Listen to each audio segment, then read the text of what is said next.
La Santa Inquisición de Lima.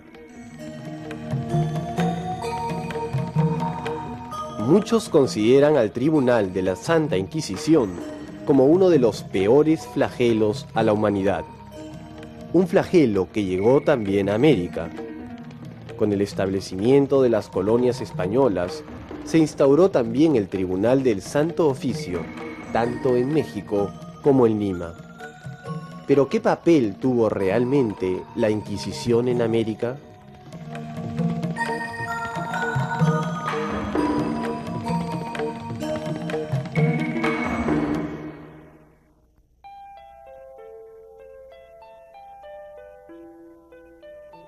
Gracias a la labor evangelizadora de la Iglesia, la fe se hizo vida en el continente americano y se constituyó como el elemento central de los pueblos.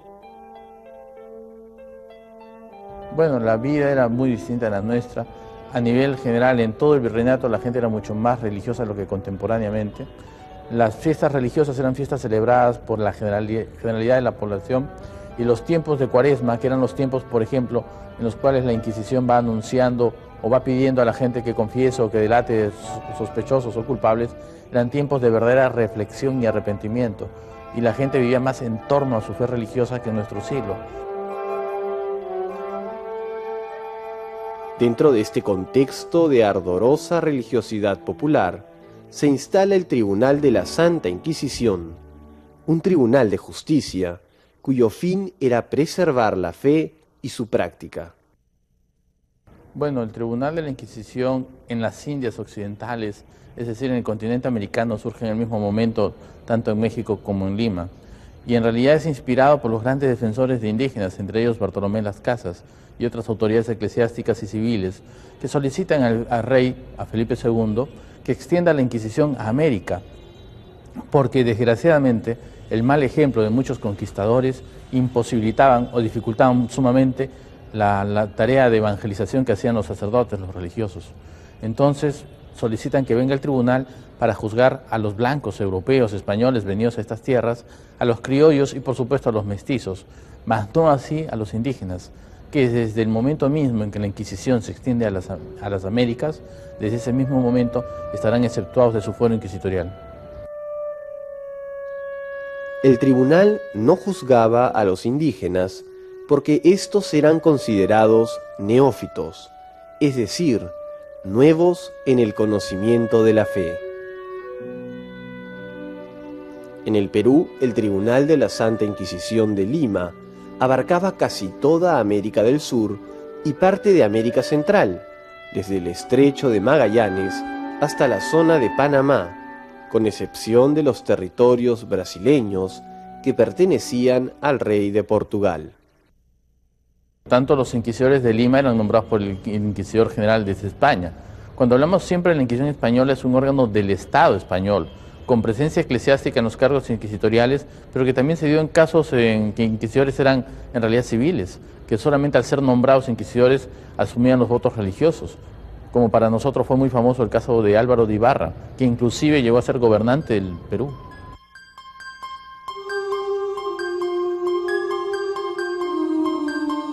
La Santa Inquisición buscaba el arrepentimiento de los fieles en falta y la preservación de la fe. Por ello, su escudo estaba compuesto por la cruz, que simbolizaba la fe católica, la rama de olivo, que simbolizaba el perdón y la gloria, y la espada, que simbolizaba el castigo contra los condenados. El tribunal se centraba en la investigación, juzgamiento y sanción de delitos que atentaran contra la fe o la moral, pero para ello usaron algunas formas de tormento que hoy se consideran muy violentas, pero que eran las más benévolas para la época.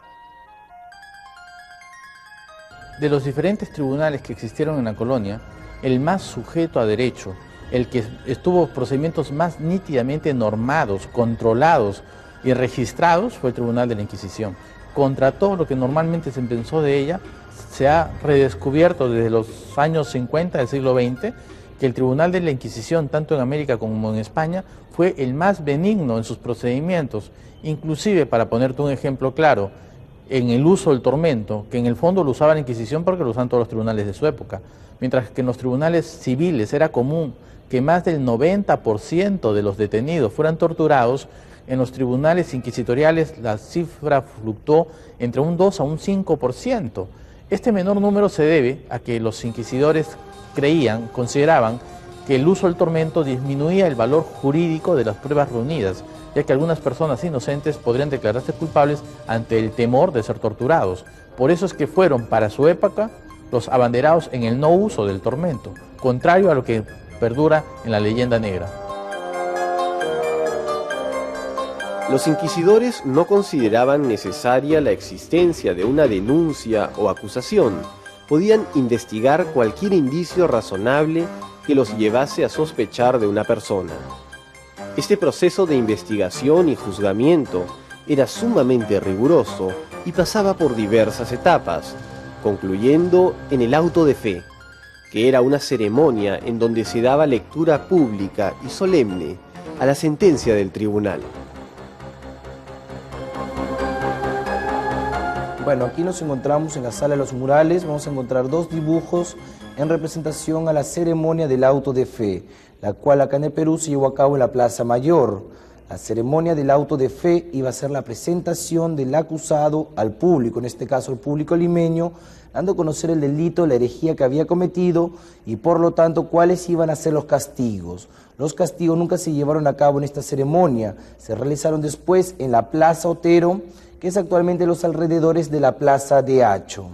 En 250 años se llevaron a cabo 40 ceremonias del auto de fe, las cuales empezaban temprano a las 6 de la mañana con una procesión que salía de esta casa y llegaba hasta la plaza. En ella van a observar a los procesados. El auto de fe, como les dije, va a ser la presentación del acusado al público limeño, dando a conocer el delito, la herejía que había cometido. Vamos a observar dos tribunas, a la mano izquierda se van a ubicar los procesados, al frente personas importantes de Lima. También vamos a encontrar una plataforma con dos jaulas, en ellas se iban a encerrar a los acusados. Esto lo hacían para que fueran conocidos públicamente, además para que no intentaran escapar, ya que después se les iba a leer el veredicto, ya la sentencia era inapelable. Las personas que cometieron los delitos, las faltas más graves, iban a ser entregados a las autoridades civiles. Los tenemos representados con las personas a caballo a la mano derecha. Ellos eran los encargados de aplicar los castigos más severos.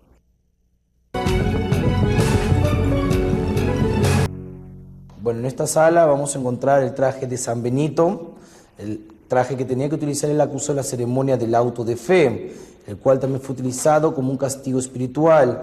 Los inquisidores le decían al acusado que se vistiera de esta manera por un tiempo determinado, podía ser 1, 2 o 3 meses, y que el acusado se paseara por toda la ciudad. Esto iba a servir para que la gente del pueblo reconociera de que la persona se había reconciliado con la iglesia.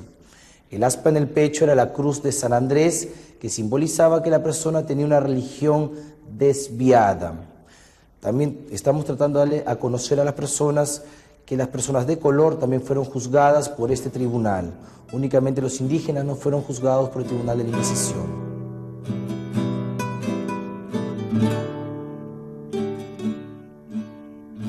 En 250 años, el Tribunal de la Santa Inquisición procesó a 1.526 personas y compadecieron 1.477, de las cuales entre 80 y 90 fueron torturadas y 32 condenadas a muerte. Bueno, aquí nos encontramos en la sala de torturas, pero este cuarto de la casa no es el original. El cuarto original fue quemado en 1813. Acá todos los instrumentos son copia. El cuarto original fue mucho más pequeño, solo había una mesa y solo era torturado un acusado a la vez. También iba a ingresar un doctor para verificar que en esta sala no se produjera derramamiento de sangre. Las torturas siempre dependían de la condición física del acusado. La persona que tenemos aquí a mi mano derecha es el verdugo, el encargado de hacer operar los instrumentos de tortura.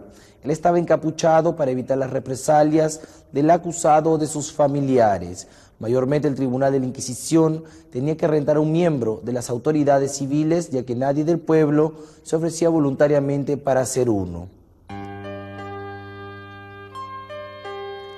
El factor determinante para que se produjera una condena de muerte era la persistencia del hereje en su posición.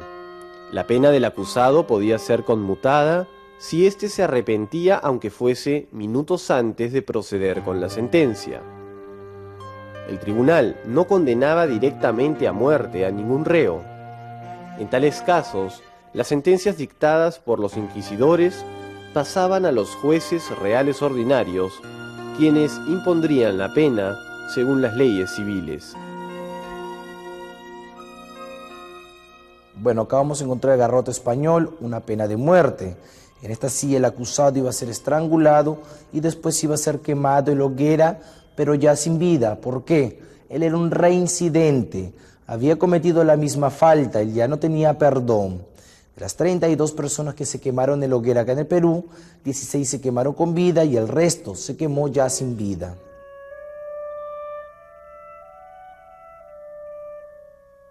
A pesar de ser una institución encargada de juzgar delitos, el tribunal no era visto con malos ojos en la época. En realidad la gente no le tenía miedo, sino le tenía respeto, cariño, y para qué, era una institución bastante popular en su época de mayor dureza, en su época de apogeo. Es bien curioso que en el siglo XVI-XVII, el apogeo de la Inquisición en las Indias, la Inquisición fuera una institución no cuestionada, y cuando está en absoluta decadencia, débil y sin mayores sanciones ni procesos, y de hecho cuando no hay ninguna condena a muerte, es cuando se le cuestiona. Entender el Tribunal de la Santa Inquisición nos lleva a entender la época y la forma de vida que se vivía en la América española. En primer lugar, nos sirve para entender una época y una institución que tuvo dimensiones, podríamos decir, mundiales. La Inquisición española, recordemos, funciona en la península ibérica, pero también en lo que ahora es México y más allá de lo que es México, Centroamérica y Sudamérica. Y en otros países hubo otros tribunales inquisitoriales. Entonces, estamos hablando de una de las instituciones más significativas y de una proyección en el tiempo que dura más de 3 siglos. Entonces, estamos hablando de una institución que en su época fue muy importante. Que como toda institución puede ser criticada desde la óptica contemporánea, eso es cierto, pero también podríamos criticar a los médicos de esa época, a los abogados de esa época, a los constructores de la misma época, y también hallaríamos que comparado con la medicina de nuestro tiempo, por ejemplo, los más ilustres médicos del siglo XIX terminarían siendo, en nuestra época, unos bárbaros o unos salvajes. La historia se ha encargado de criticar duramente al tribunal y de crear historias en torno a este. En muchos lugares se ha mostrado a la Santa Inquisición como un tribunal encargado de la quema de brujas, pero la verdad es que esta práctica fue prohibida en el virreinato americano. ¿Cómo la gente no va a tener visiones distorsionadas? Si, por solamente poner un ejemplo, todos hemos visto películas en el cine, en la televisión, en que salen inquisidores quemando brujas, y la realidad es que la Inquisición española prohíbe la quema de brujas, no la practica. Y gracias a la existencia de la Inquisición en América española no se queman brujas, como sí sucedería en Norteamérica protestante, como por ejemplo las brujas de Salem. En Inglaterra se calcula que más de 50.000 supuestas brujas fueron quemadas vivas, y en Alemania protestantes más de 100.000.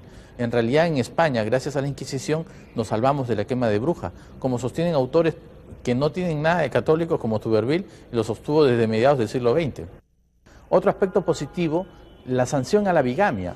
Recordemos que en aquella época esto benefició sobre todo a las mujeres, las cuales estaban exceptuadas del sistema educativo y prácticamente solamente se criaban para ser esposas o para ser monjas, mientras que a través de, en el caso de la bigamia, normalmente cometida por hombres que al abandonar a sus mujeres también abandonan a la prole, las esposas podían acudir a la protección de los inquisidores, denunciar a sus esposos que terminarían condenados a trabajos forzados y los bienes pasarían a las manos de la mujer para su mantenimiento y el de sus hijos. Entonces, es bien importante destacar que en una época en que la mujer no tuvo leyes que la protegieran y su condición era desgraciadamente muy inferior a la del hombre en términos sociales y educativos, bueno, la institución que la protegió fue la Inquisición.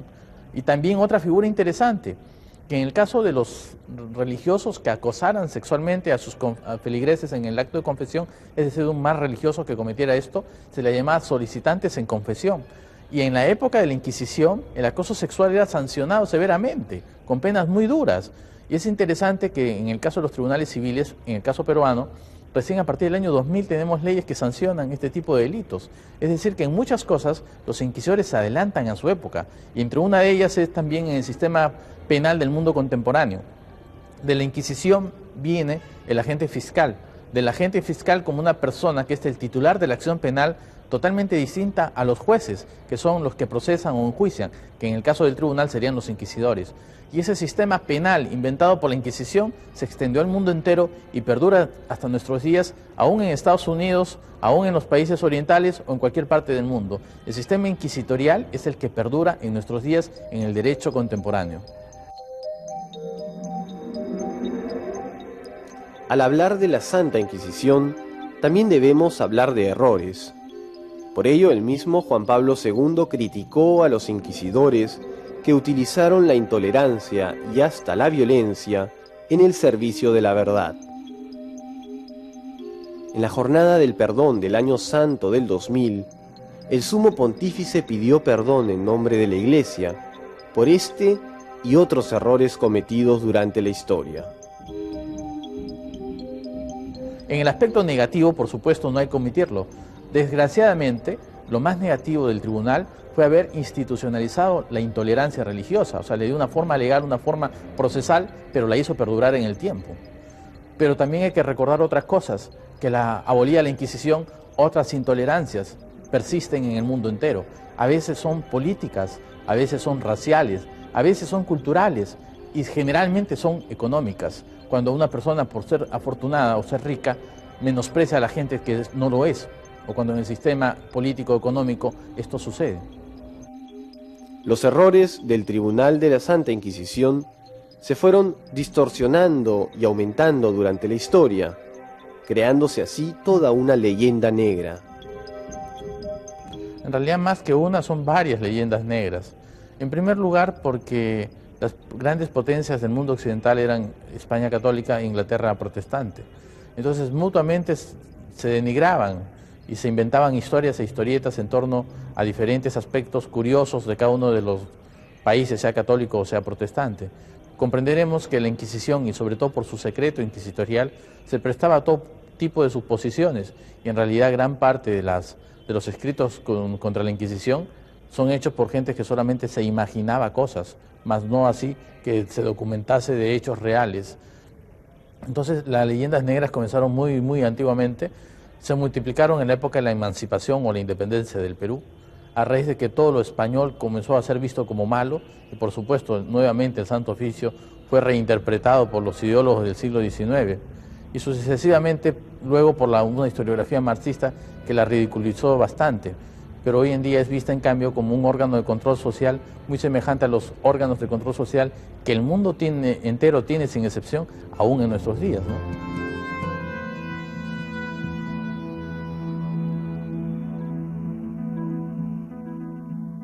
La historia está llena de personajes, instituciones y hechos que han dado luces pero también sombras a la humanidad.